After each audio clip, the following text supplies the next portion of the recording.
Welcome to EPG Pathshala in the subject of information technology and in the paper of open source software. In this module, we will discuss about local computer security and about the environment available for users. Our learning objectives are: first, we will discuss the type of users, how do we list the users that are created in the system. Then we will see how to configure different user accounts and user groups. We will understand environment variables, so that we can configure environment according to the user. Then we will see how to use the root account that has maximum privileges, and finally, we will summarize how to use su and sudo commands to access the root privileges using command prompt. So, let us begin with our discussion. The first and foremost thing that comes into our mind, Linux is a online server system. So, at a time there can be multiple users working on the same system. So, Linux is a truly multi-user system. Managing users in a multi-user environment is a bit difficult task. For end users, normal users who are not admin or who do not have root privileges, they can list number of users and they can share files among each other if the administrator has provided appropriate permissions. So, if you want to list the users who are currently logged on to the system, the command is who, WHO, it is in small case. And if you want to know the logged in user, for instance, if I am working on a terminal and if I want to know my user ID, then the command is who am I. So, with the help of who command and who am I command, we can see the users, they are online, when the user has logged in, from which terminal, at what time, and so on. If the system is a server, there it shows IP addresses over here. In this column, the last column, it will show IP addresses. So, who command will list all current users, their terminals, from which terminal they have logged in. Here PTS is sudo terminal and TTY is terminal 1. So, each terminal is given a number, and along with these they have the date, time and IP addresses. And you can see who am I command will show the user who has logged in. So, over here demo is a user, demo is username, and the entire session is being done by demo. So, when we fire who am I command, it will show demo user. There are other options like -a, -hu.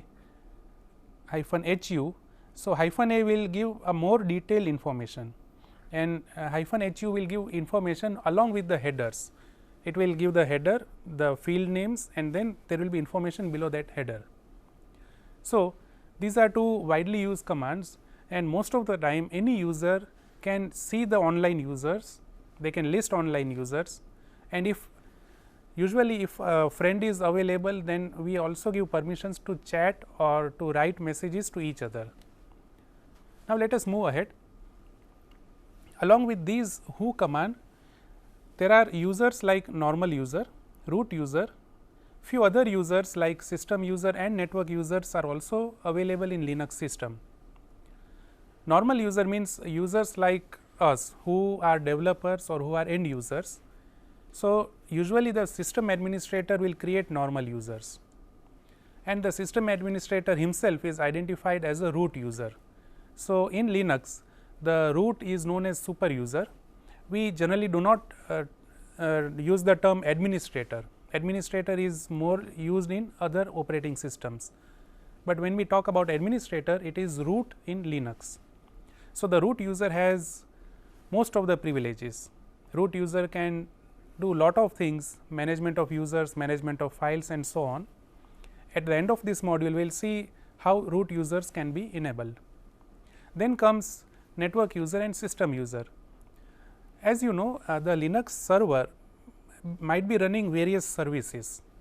So, those services are also treated as users, and those users, the category is called either a system user or a network user.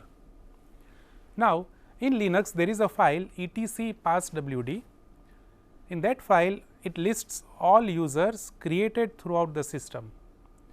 It will not list the online users, it will list all the users who have been created in the system. So, in this file, the etc passwd file, it will show all the users and it will also show the user ID and group ID.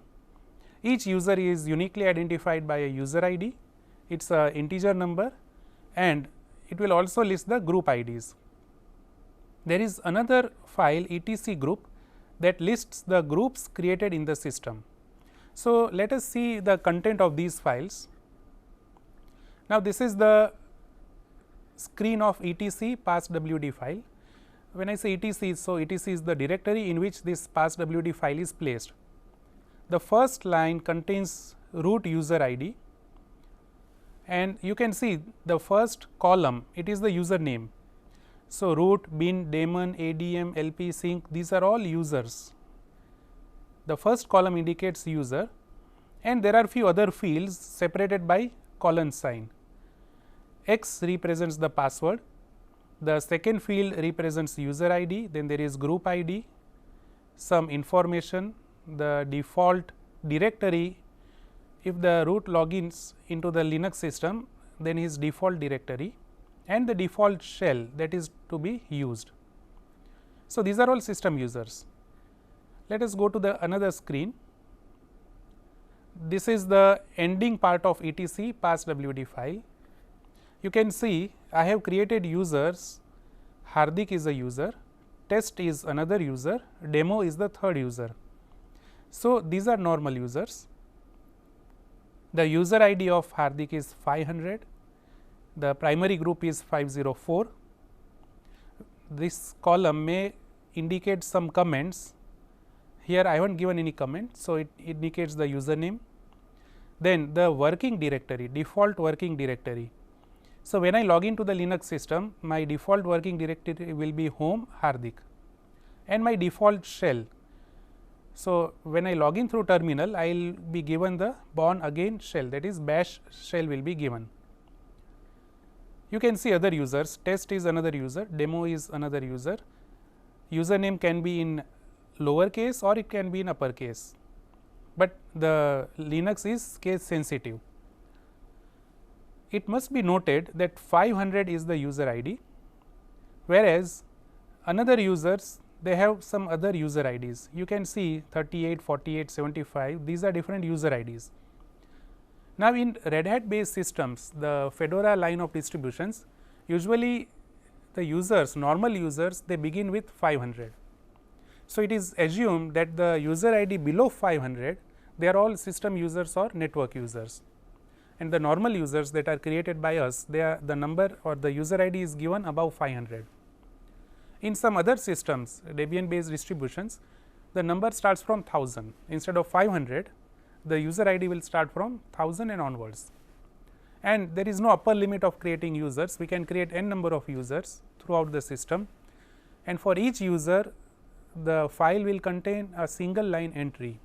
So, etc passwd file will contain entries of each user, and as I said, there are different fields, user ID, group ID, some information, the default working directory and the default shell, they are listed in this file. This file is also linked with the groups file and the password, that is shadow file. In this file you will not be able to see the password. For password there is some different file where the password is stored in the encrypted form. Now, this is another screen. You can see these three users, they belong to certain group. So, there is another file etc group, the group file is in etc directory. I am displaying the last 10 lines of the file. So, I am using tail command. We will see more about tail in the next modules. It lists the last 10 lines of this file may be large, and you can see these are the group IDs.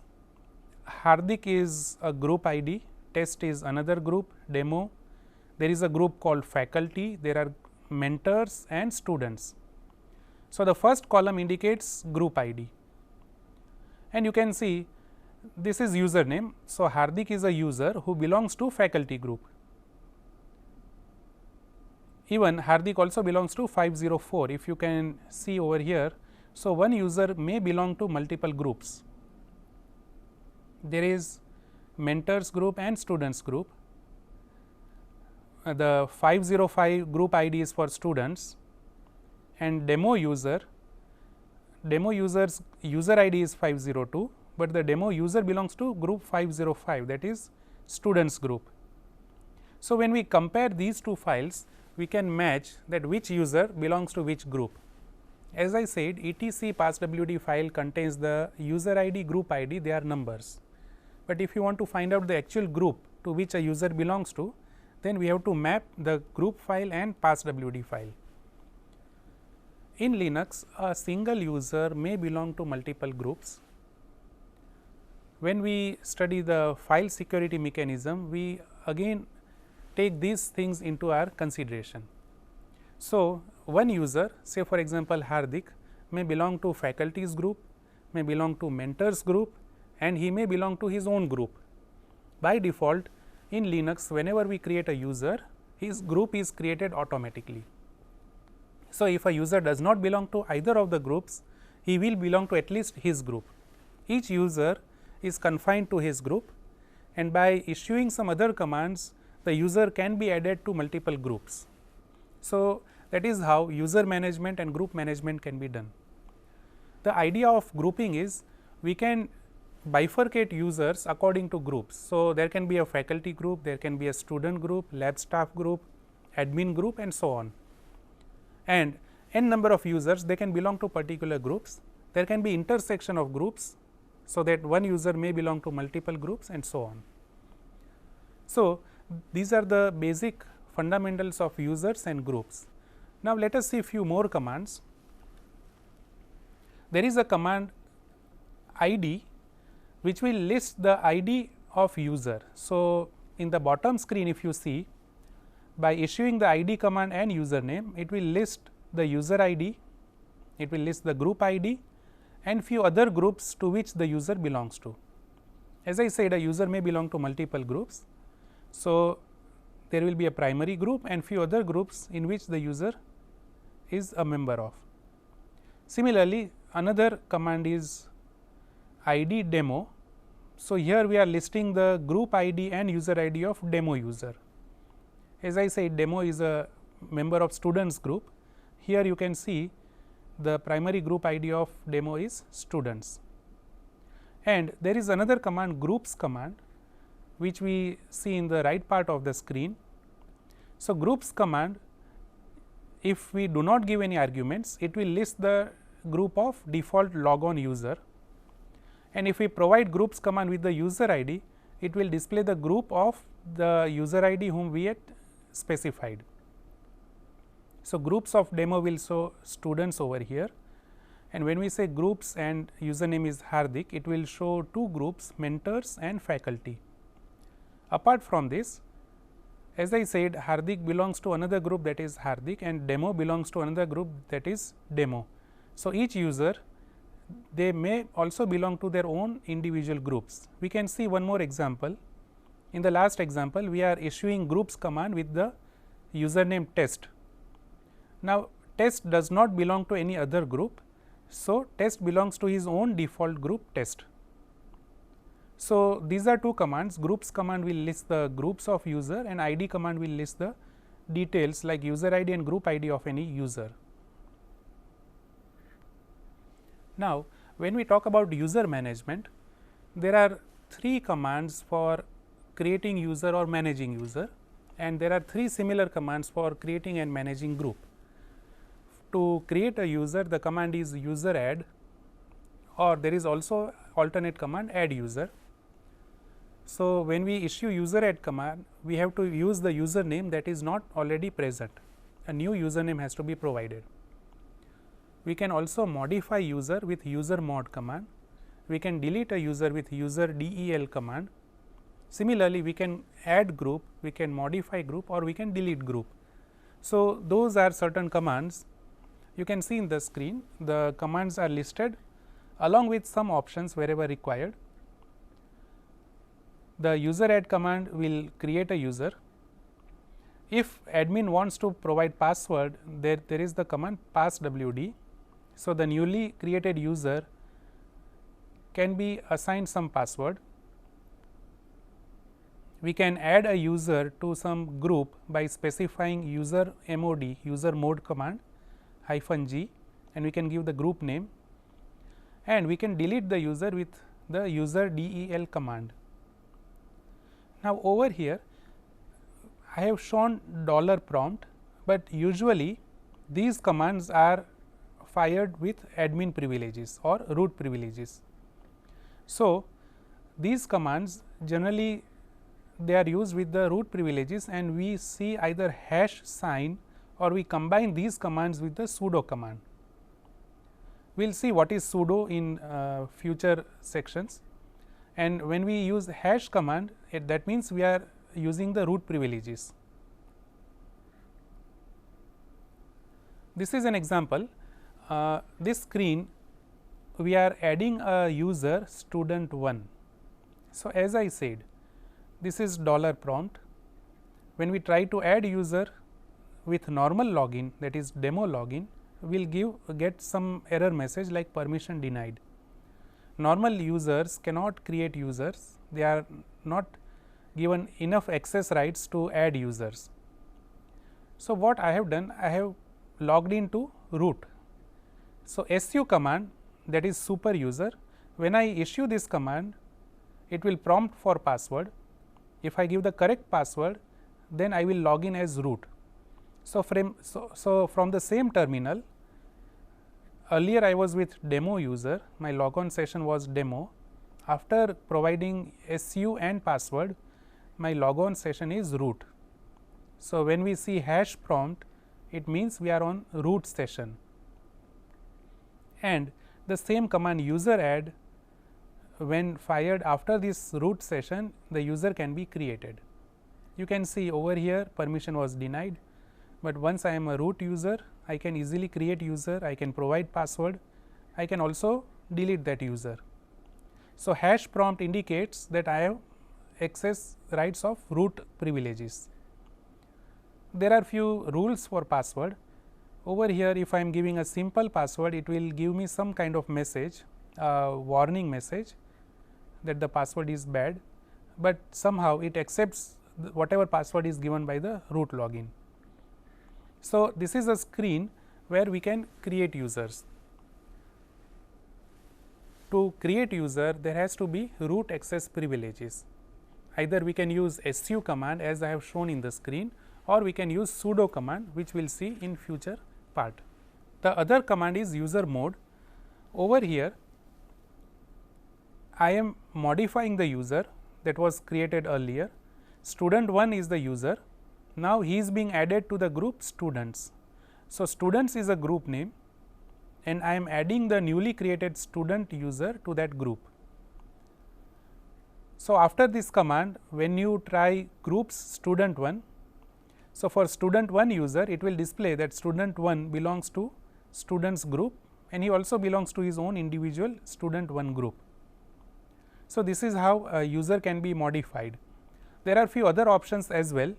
Apart from capital G, there are few other options. We can enable disable users, we can set expiry date and so on with the user mode command. So, to summarize few commands, we have seen user add command. User add will help in adding users, user mode will help in modifying users, user del will help in deleting users. There are few other similar commands related to group. We can create group with group add, we can delete group with group del command, and there is a group mode command to modify any group. For instance, if we want to modify group ID, then there is group mode command. All these commands, they have lot of options. With the time and practice, you can try out different options, but you will require root privileges if you want to try all these commands. So, let us move ahead. We will discuss about startup files. When we talk about user, as soon as the user logs in, some environment has to be built up so that the user can interact with the system. So, there are few startup files that will try to build that environment. For example, if I want to log in, I can select a particular kind of prompt, that I require this kind of prompt If I do not want dollar prompt, I can customize my own prompt. I can customize my own environment such that my own programs will start executing as soon as I log in. So, related to each user, there are startup files, and usually they are in his own directory. So, if there are 15 users, for each user in their home directory, there will be startup files. For each user, there are set of files. So, there will be 15 set of files, and they are different for all users. If they customize, they can customize their own file and they can customize their own environment. So, let us see these files, how they are placed in the directory and what will be the sequence of execution. The first file that executes is .bash_profile file. This is a file which contains the user profile, and it is in beginning with dot sign. So, it is hidden. In Linux, all the files that start with dot, they are all hidden files. It is not this is not an extension, but this is the file name. Bash_profile is the file for the bash Bourne shell, and it is in hidden form. If the first file is not present, then subsequently second will be executed. If the second is not present, then the third will be executed. Different distributions like Fedora, Ubuntu, Debian, Red Hat, they all have different ways or naming conventions of file. But when it is pertaining to bash, then we will find bash_profile or bash_login in most of the distributions. When you modify this file, then we can modify the environment of a user. So, if I want to customize my own environment, what I have to do? First, I will log into the system. I will be placed in my default directory. So, it will be /home/username. My dollar prompt will be in that directory. Then, after getting the dollar prompt, I will type vi and the file name, that is .bash_profile, and I can edit that file to customize my own environment. Please remember to take a copy of that file, because if you make changes which are not appropriate, which may contain syntax error, then you may face some difficulties to reset your environment. Let us move ahead, and now let us see what is an environment and what kind of configurations can be done. So, in Linux, the environment variables, they indicate environment, how a user is going to interact with the shell. There are few pre-built environment variables, or a user can also create his own environment variables. To list all environment variables, there are commands like set, set, there may be command like env or export. So, by typing these commands, it will list all the environment variables created in your system, and we can modify environment variable. So, over here let us see a few examples. Path is an environment variable, shell is another variable, and PS1 is third variable. So, all these variables can be seen by typing set command. It may be a long list, and depending on the distribution, you may either select env or export variable. The content of path variable can be displayed like this, echo $path. So, you can see the output of path variable is this. These are the paths separated by colon sign. So, /bin, /usr, local sbin, usr sbin, these are the path. When we type any command, the command is located in either of these paths. So, the Linux system will try to find out command in path 1, then there is another path, third path, and so on. So, each of our command will be present in either of these directories or folders. That is the significance of path variable. Another variable is shell. Your default login shell will be displayed when we type echo $shell. And the third is our prompt, PS1 will display the prompt. So, here you can see there are some strings like /u/h/w $. this is the prompt. /u indicates username. As you can see, the prompt indicates username demo. The login session is of demo. So, /u indicates demo, @ h indicates host name is lintel, then there is working directory w, which is our home directory, and then there is $prompt. So, if we want to customize this prompt, we can change the values of PS1 variable. Similarly, if you want to customize path, we can change the values of path variable, and we can either remove path or we can add some additional path. Let us see few examples where path is modified. For instance, I have a program which is to be executed. Now, that program, either I can put in these path or the directory specified by path variable, or I can append the path variable. I can add one more path, say for example, /home/hardik/bin. If I modify the path variable, then all my commands, my custom scripts, my custom programs can be placed in that path. So, this is how path variable can be modified. Now, let us see different operations that can be done by the root user. As I said, root is administrator, or he has maximum privileges. So, generally root users or root login are used when we want to create or manage users, when we want to configure files throughout the system, when we want to configure the services of a system. For instance, we want to switch on the web server or terminate the web server, then for these services we use root privileges. If we want to configure firewall or network related configuration like changing IP address of the server, again we will require root privileges. So, a system administrator will have root privileges, and he will keep on managing the system like user creation, configurations, regular backups, all these things will be done by the root privileges. So, the use of root privileges can be summarized like creating and managing users. Naturally, root will manage software packages, he can install or upgrade software, he can also remove software, configuration files can be managed, system services can be managed by the root account. As we have seen earlier, the hash prompt indicates logon session is of root, and the commands to access root privileges are su, that is super user, and the another command is sudo. Let us see what are the differences between these commands. In su command, this screen is familiar, we have seen earlier. You can see after issuing the su command, the entire session followed after su is of root. So, once we issue the su command, all the subsequent commands or the entire session becomes of root session.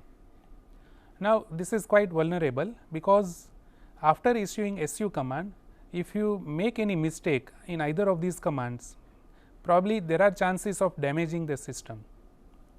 So, su command is not advisable.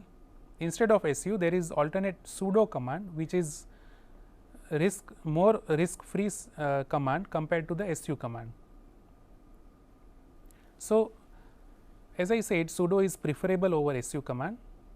Now, if we want to configure sudo, there is a sudoers file in etc directory, and there is also a directory sudoers.d in the etc directory. We have to modify this sudoers file, or we can modify individual users configuration in this directory. Let us see how do we modify sudoers file and what are the advantages of using sudo. So, let us compare su command, that is super user, and sudo command. Su command requires root password, sudo command does not require root password, they require the general user's password, but the root has configured sudo initially. So, without using root password, we can get root privileges by using the general user's password. su command cannot be given to normal users, as I said, because if a normal user gets the su password, then he can modify the entire system and the session will keep on running. So, suppose if I am giving the su password, the super user password to some user, then the user may create subsequent users or he may try to damage my system. But if I am giving sudo permissions, user will be entitled to issue only those commands which I have permitted. So, sudo is a more secure environment. No doubt we have to configure the sudoers or the sudo users such that they can use only particular commands. We will not allow any normal user to use all commands present in Linux system. So, this is only possible by modifying the sudoers file.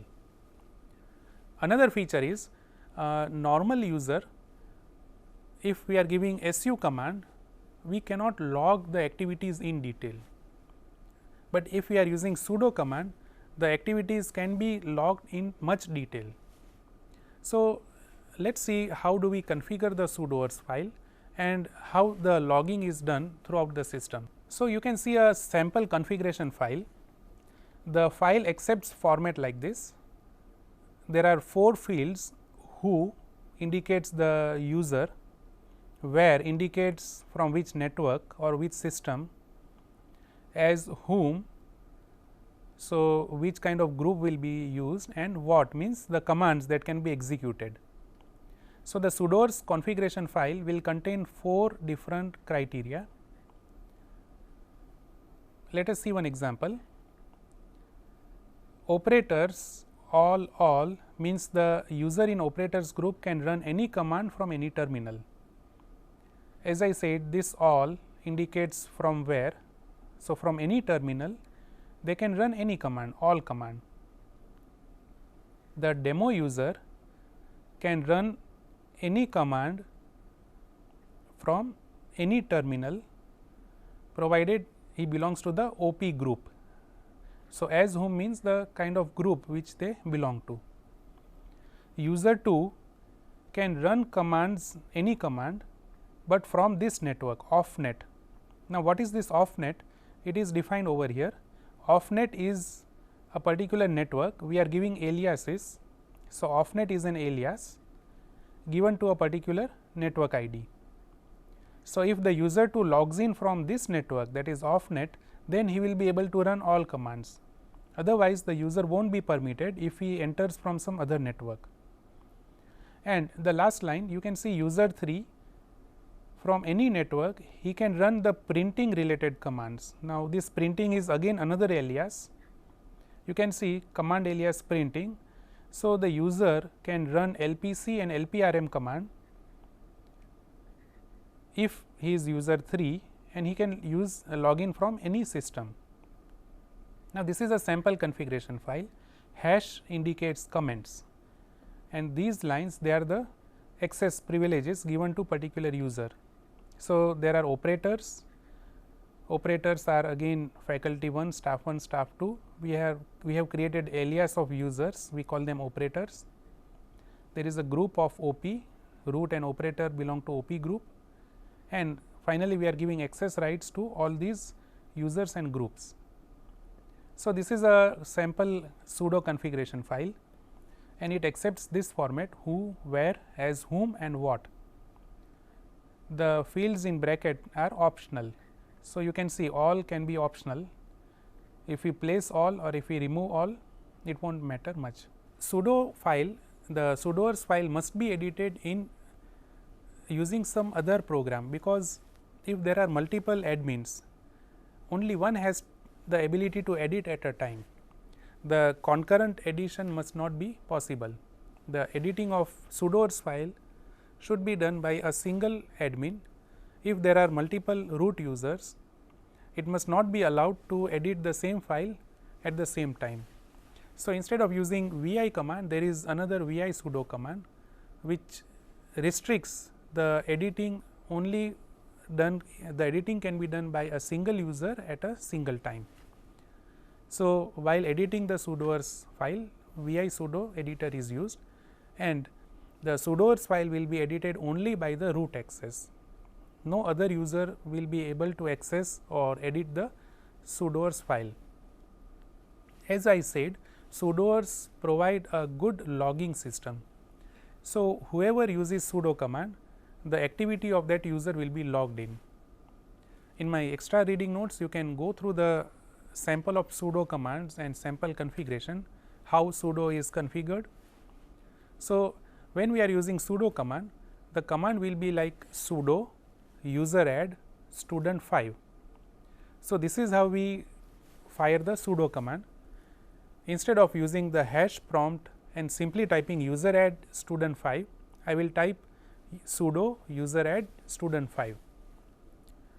Now, let us see how logging is done and what kind of entries will go in the log file. As you can see, depending on the type of system, there can be various log files. Debian based systems, they use auth.log file. In Red Hat distribution, they use messages or secure, these are the file names that do logging, and they are present in the /var/log directory.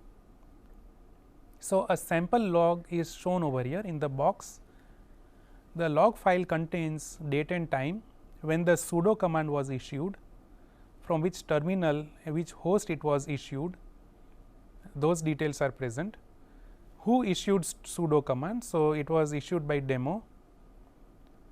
From which directory? It will show the directory from which the sudo was issued and the privileges, and finally, what was done using sudo command. So, you can see the command user add student 5. When sudo command was fired, this is the user add command that was executed and student 5 was the argument. So, student 5 user was passed as an argument to user add command. This is a sample entry from /var/log/secure file that is present in CentOS. So, as and when the sudo command is fired, each line is added in the log file. If something goes wrong, the root can go through that log messages and see what went wrong or what was the mistake in that command which resulted in system failure. If some user keeps on trying sudo command, if he is trying unnecessary attempts, failed attempts, still those attempts will be logged in these log files. So, even though if a user does not have permission and if he tries sudo command, those commands will be logged in these message files. So, this is the use of sudo, and that is why we prefer using sudo command rather than the su command. So, to end up the discussion, let us summarize. We started our discussion with the creation of users, role of users, what is user, what is group.